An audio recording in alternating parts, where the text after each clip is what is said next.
Hello doctors. তো আজকে আমরা কথা বলবো গুরুত্বপূর্ণ একটা টপিক নিয়ে, ম্যানেজমেন্ট রিলেটেড টপিক, যেটা আমরা খুব বেশি ফেস করি আমাদের ওয়ার্ডে।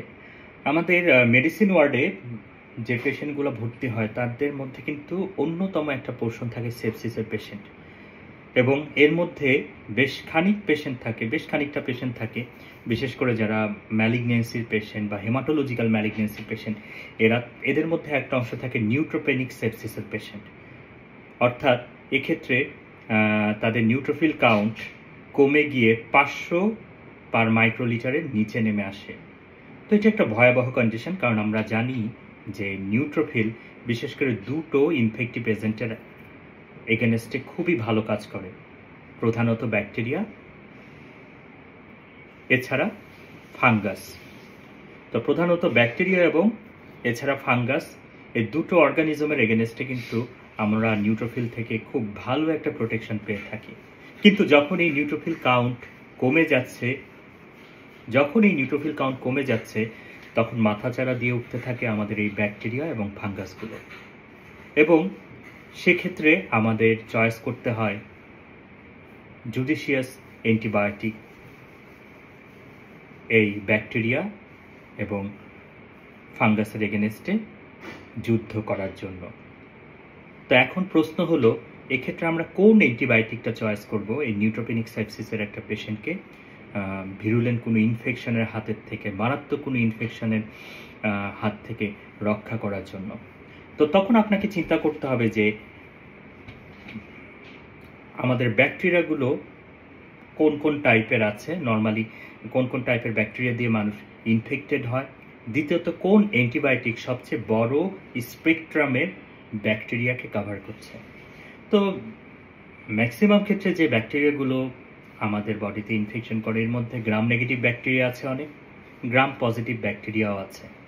গ্রাম নেগেটিভ ব্যাকটেরিয়ার মধ্যে অনেক বড় লিস্ট, যেমন ইস্কেরিশিয়া কলাই, হেমোফিলাস ইনফ্লুয়েঞ্জা। তারপরে গ্রাম পজিটিভের মধ্যে খুব বড় একটা পোর্শন আছে স্ট্রেপ্টোকক্কাই, আর আছে স্ট্যাফাইলোকক্কাই। স্ট্যাফাইলোকক্কাইয়ের মধ্যে আবার এক অংশ আছে যারা মেথিসিলিন রেজিস্ট্যান্ট।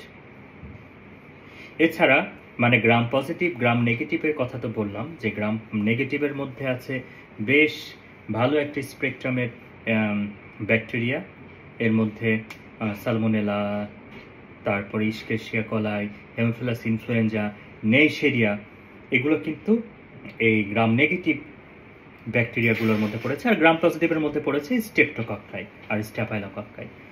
এছাড়া কিছু স্পেশাল ব্যাকটেরিয়া আছে যেগুলো সাধারণত নর্মাল কনভেনশনাল অ্যান্টিবায়োটিকে অনেক সময় আমরা সেগুলোকে মারতে পারি না বা ধরাশায়ী করতে পারি না। এর মধ্যে আছে মেথিসিলিন রেজিস্ট্যান্ট স্ট্যাফাইলোকক্কাল অরিয়াস, আর ওদিকে আছে সিউডোমোনাস অরিজিনোসা। তো যখন আপনাকে অ্যান্টিবায়োটিক প্রেসক্রাইব করতে হবে তখন আপনাকে চিন্তা করতে হবে যে কোন অ্যান্টিবায়োটিকটা আমাদের গ্রাম পজিটিভ থেকে শুরু করে গ্রাম নেগেটিভ, অর্থাৎ ওদিকে স্ট্যাফাইলোকক্কাই থেকে শুরু করে এদিকে সালমোনেলা পর্যন্ত যত স্পেকট্রাম আছে সবগুলোকে কভার করবে। এখন এটা তো সেপ্ট্রাএক্সনও করে, যদিও সেপ্ট্রাএক্সন গ্রাম নেগেটিভ কাভারেজটা কিন্তু বেশি দেয়, গ্রাম পজিটিভ কাভারেজটা সে কম দেয়।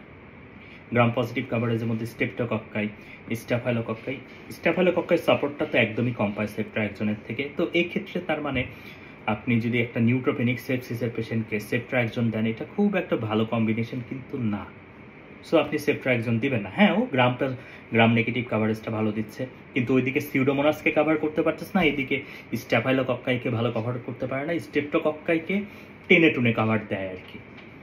সো এই ক্ষেত্রে কিন্তু সেপ্ট্রাএক্সন খুব একটা ভালো কাভারেজ হলো না।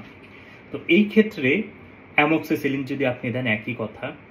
হ্যাঁ, ও গ্রাম পজিটিভের মধ্যে স্ট্রেপ্টোকক্কাইকে ভালো কাভার দেয়, ওইদিকে গ্রাম নেগেটিভের মধ্যে বেশ ভালোটা কাভারেজ দেয়, কিন্তু এদিকে মেথিসিলিন রেজিস্ট্যান্ট স্ট্যাফাইলোকক্কাস অরিয়াসকে কাভার দিতে পারে না, আর ওদিকে সিউডোমোনাসকে কাভার দিতে পারে না।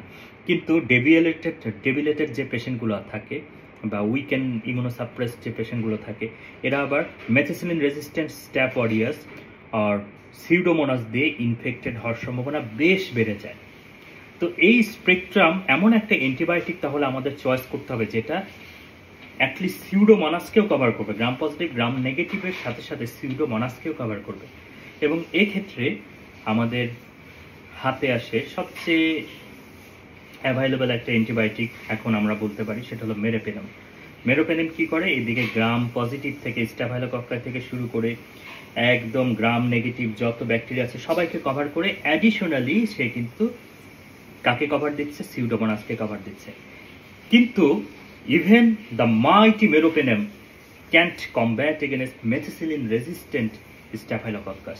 অর্থাৎ মাইটি এই সিউডোমোনাসটাও কিন্তু, মানে মাইটি এই মেরোপেনামটাও কিন্তু সিউডোমোনাসকে মেরে ফেলতেছে, কিন্তু মেথিসিলিন রেজিস্ট্যান্ট স্ট্যাপ অরিয়াসকে কিন্তু সে মারতে পারছে না।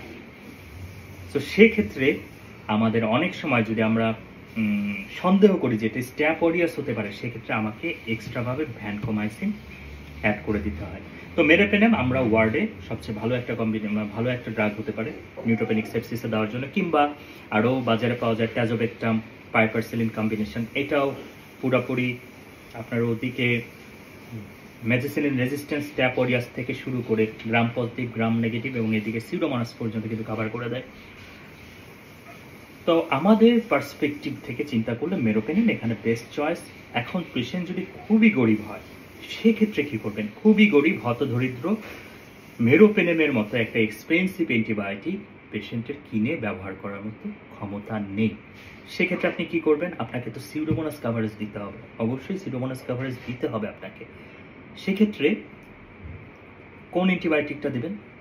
সেক্ষেত্রে আমরা চয়েস করতে পারি একটা অ্যান্টিবায়োটিক, সেটা হলো সেপ্টাজিডিম। সেপ্টাজিডিম একমাত্র থার্ড জেনারেশন সেফালোস্পোরিন যার অ্যান্টি সিউডোমোনাল অ্যাক্টিভিটি আছে। তো আমরা এটা ওয়ার্ডে কিন্তু আমাদের সরকারি মেডিকেলে কিন্তু এটার সাপ্লাই যথেষ্ট পরিমাণে থাকে। তাহলে এই জরুরি ক্ষেত্রে আমার অ্যান্টিবায়োটিক যখন মেরোপেনাম পেশেন্ট অ্যাফোর্ড করতে পারছে না, আমি তো বলতে পারি না যা তুই মেরোপেনাম কিনতে পারোস না, আমি অ্যান্টিবায়োটিক দিব না, এটা তো বলা যায় না। তো সেক্ষেত্রে আমার প্রেসক্রিপশন আমরা এইভাবে করতে পারি, সেপ্টাজিডিম দিব। তো এটা মোটামুটি গ্রাম নেগেটিভ এবং সিউডোমোনাসকে খুব ভালো মতো কভার করে দেবে এবং স্ট্রেপ্টোকক্কাইকে কিছুটা সাপোর্ট দেবে। এর সাথে আপনি দিয়ে দেবেন ফ্লুক্লক্সাসিলিন আর ভ্যানকোমাইসিন। তাহলে এদিকে স্টাফাইলোকক্কাল স্পেকট্রামটাও কভার হয়ে যাবে। তো আজ এই পর্যন্তই, আবার কথা হবে অন্য কোনো টপিক নিয়ে অন্য কোনো সময়। সবাই ভালো থাকবেন, সুস্থ থাকবেন। আল্লাহ হাফেজ।